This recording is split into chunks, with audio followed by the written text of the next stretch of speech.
welcome back to Project Sovereign. Last week you saw me make the backplate for this. It's the Sovereign's shield, which is seen in multiple scenes across Roads Not Taken Part 2. And it's a bit of set dressing slash, I guess you could call it a kind of prop that I've always kind of loved, and I've spoken about it a bunch on the podcast. But that's what I had done last week, and this week was the most difficult part, making the shield itself.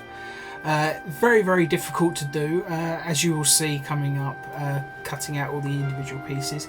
And to be honest, even just trying to come up with the exact measurements required to make this was a particular task. And I've always been incredibly terrible at mathematics.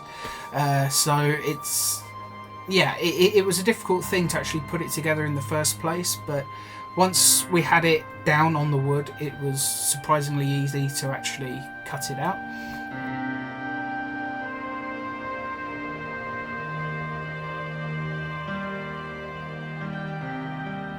As you can see, with a little montage of me actually sawing the thing out. The most difficult thing is just basically keeping the blade straight and just keeping to the line. It's obviously it kicks up a fair amount of sawdust and it prevents you from being able to see, so you're constantly blowing on it to clear it. But as you can see, that's the back part, and then there is a second part to the actual S itself, as obviously the S itself is three-dimensional and you're going to want to be able to cut down into it, and rather than try to carve the thing out of wood, which would have been incredibly difficult, we made the S basically as two separate pieces that will be stuck one on top of the other. And as you can see here, I decided to try and make the S look more like Gerard's S that he actually has on his costume in the show, rather than the original prop, which is just, you know, it's just a very basic S. I wanted to try and get it to look a bit more like it belonged to Gerard. And yeah, I got some photos of Gerard's S, and we basically tried to make a version from that.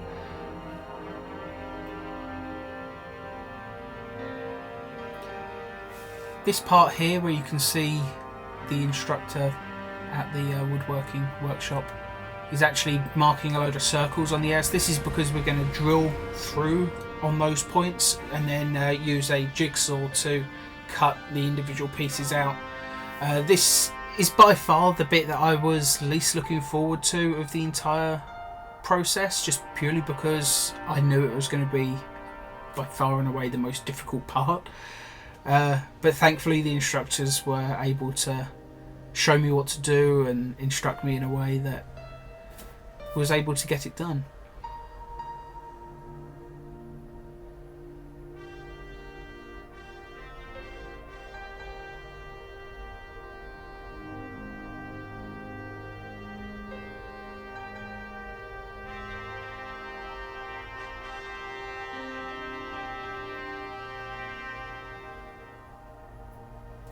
Yeah, once it was all drilled through, we put the jigsaw into those holes and cut through it like that.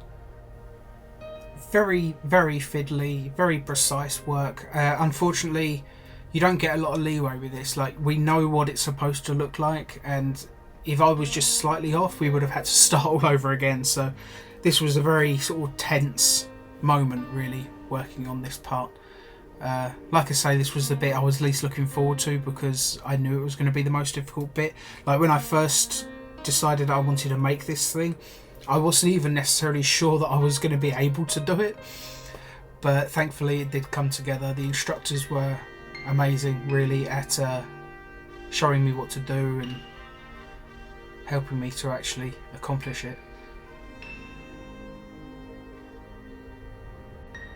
And obviously at this point it looks almost finished, but there are a lot of imperfections, so at the end of this part I went in with a file and basically just kind of sanded it down so that it would be smooth, to try and get the shapes to be exactly where I wanted them to be.